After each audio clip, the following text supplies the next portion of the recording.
الكشري المصري البيتي. بصوا بصوا الجمال، احلى كشري ده ولا ايه؟ مع شطة الزيت ومع الدقة البيضاء. لو عايزين تعرفوا الطريقة والتفاصيل كملوا في باقي الفيديو. بسم الله الرحمن الرحيم، والصلاة والسلام على خاتم المرسلين. النهارده هنعمل أكلة مصرية أصيلة معروفة إن هي بتاعت المصريين. في حد طلبها مني أعملها بطريقتي أنا. هقول لكم على المقادير والطريقة. بصوا هنا في حمص الشام، بس أنا هنا الحمص اديته غلوة علشان هو بياخد وقت. تمام. حطيت له معلقة صلصة، وحطيت له فصين توم وبصلايه. تمام. بصوا اهي هنحطه على النار يكمل. هنا معانا رز مصري مغسول، معانا عدس بلدي، انا بحب العدس البلدي مسلوق، هنديله غلوه وهنطفي عليه.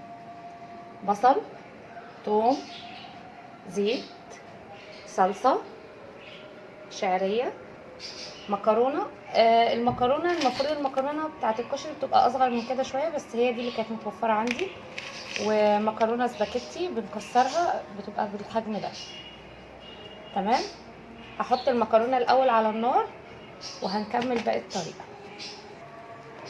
بصوا هنا ميه بتغلي، حطينا عليها ملح وزيت. هنحط معلقه زيت عشان بس المكرونه ما تلزقش في بعضها كده. دي اول خطوه للمكرونه. تمام. هننزل بالمكرونه بتاعتنا، ما بنسويش المكرونه قوي. المكرونه بتاعتنا بتبقى 10 دقايق بالظبط على النار وخلاص. تمام. هنسيب المكرونه 10 دقايق وهنكمل باقي الطريقه. وهنا بصوا العدس اهو، الحمص اهو، هنسيبه على النار لان هو اكتر حاجه بتاخد وقت. تمام. هندخل هنا بقى في الصلصه. هنضيف زيت، دي صلصه الكشري. زيت، مش هزود زيت لان انا حاطه صلصه اوريدي حاطه فيها زيت. هي صلصه انا بعملها بفرزها عندي. هننزل بالثوم ياخد لون وهنرجع اقولكم هنعمل ايه تاني. بصوا هنا اول ما بياخد لون حاجه خفيفه، مش عايزينه يحمر قوي عشان ما يمررش. هننزل بربع كوبايه خل كده. خلي بالنا عشان الخل بيعمل شعري قوي. هنا في الخطوه دي هناخد بس معلقتين من الخليط بتاع الثوم دوت، هناخده على جنب في بوله كده. هقول لكم هنعمل بيه ايه بالخل بكل حاجه. تمام. بصوا اهو الحبه اللي احنا خدناهم على جنب دول اللي هنعمل بيهم الدقه البيضاء. تمام. هنا خلاص اول ما ياخد غلوه كده هنروح نازلين بالصلصه بتاعتنا كده.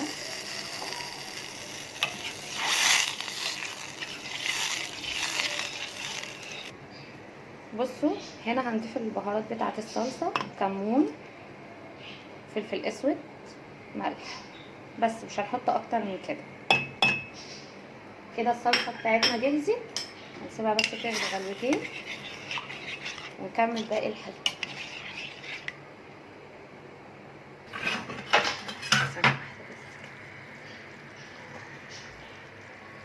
قرب هنا، اركز على دي بس. بصوا هنا هننزل بالكمون، خلاص الحمص خد غلوتين.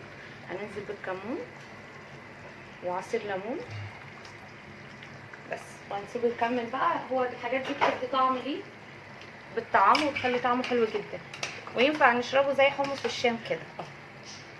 هنسيبه يكمل سواه، وفي الاخر خالص هنحط الملح لان الملح هنا هيبطئ عمليه السوا. تمام. معانا هنا المكرونه خلاص استوت، هنصفيها وارجع لكم تاني. فاكرين حته التومه اللي شلناها من الصلصه اللي فيها خل؟ هنعملها بقى دقه دلوقتي، الدقه البيضاء. هننزل عليها بالليمون والملح وكمون وشطه. تمام. وهنزل عليهم بربع كوبايه ميه بس عشان نمشيها. ادي كده الدقه البيضه معانا خلصت.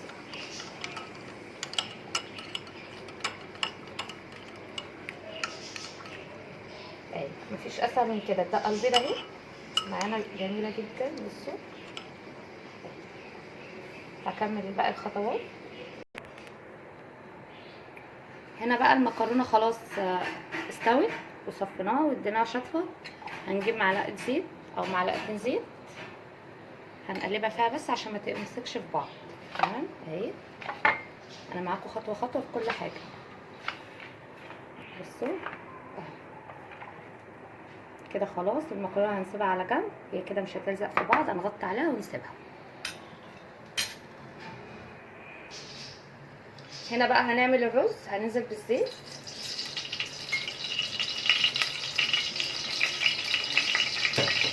والبصل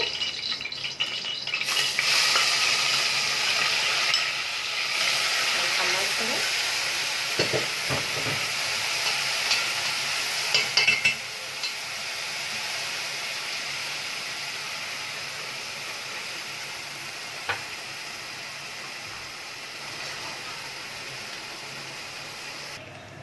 بصوا هنا اول ما البصله هتوصل للون ده هننزل بالشعريه هنحمرها معاها. هنفضل نقلب لحد ما الشعريه تاخد اللون الذهبي. تمام.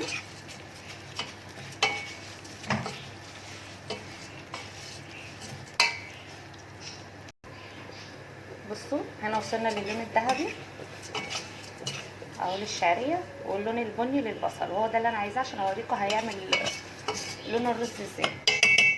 هنا هننزل بالعدس اللي احنا مدينه غلوه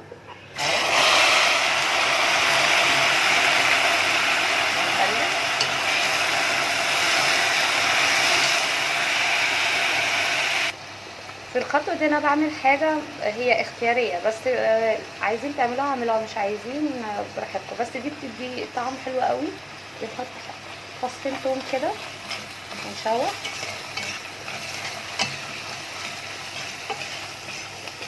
بيفرق في الريحه والطعم جدا. بصوا الخلطه معانا عامله ازاي اهي. هننزل بقى بالرز المغسول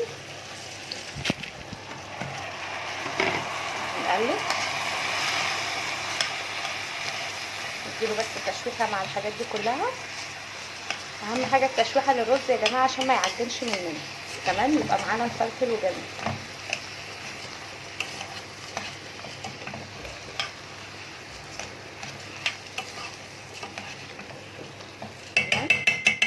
هنحط له الميه بقى والبهارات بتاعته. بصوا هنا هننزل بالبهارات بتاعه الرز، كمون وملح ومكعب مرقه. ندي تقليبه واحده بس وهنديله الميه بتاعته.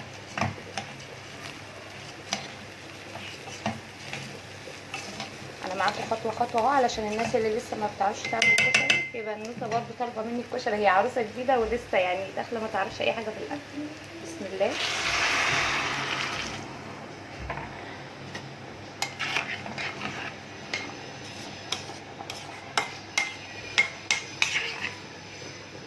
لسه عايز ميه تاني.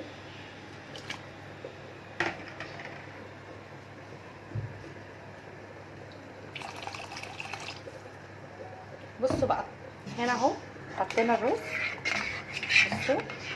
بصوا الرز مجرد ما المعلقه تمشي زي ما احنا ماشيين كده الرز كده ميته مظبوطه اهو. بصوا او لو احنا لسه جداد وكده، عشان يعني الواحد لما بيكون ايده في الحاجه بيبقى عارف يعني بيحس الحاجه بالمعلقه. تمام.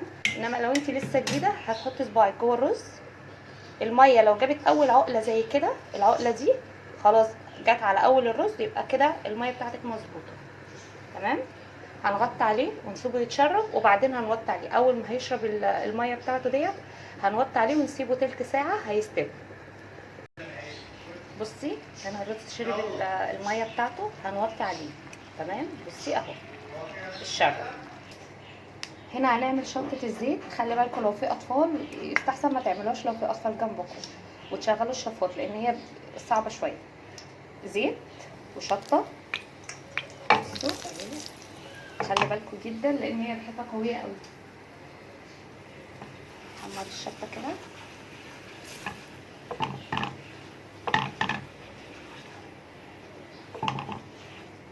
هي بتتعمل بسرعه قوي، خلي بالكم عشان ما تتحرقش مننا.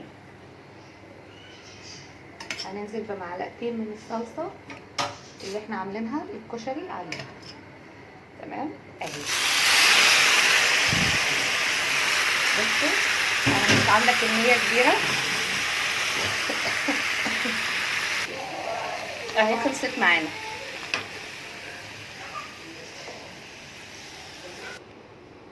وبكده خلصنا الكشري. بصوا الكشري المصري على اصوله. انا بحب الرز يبقى غامق كده. بصوا رز مفلفل مش معجن. وادي شطه الزيت اللي احنا عملناها مع بعض، وادي الدقه البيضاء اهو. وده ليمون مخلل انا اللي عاملاه في البيت على طريقه جدتي. لو عايزين الطريقه ابقى انزلها لكم واقول لكم عليها. بيتقدم مع مخلل، بيتقدم مع سلطه، اللي انتوا حابينه. ادي الكشري بعد ما خلص. عايزه اعرف رايكم، واللي بيعملوا زيي يرد يقول لي برده بنعمله كده ويقول لي بيبقى طعمه حلو ولا لا. وشكرا.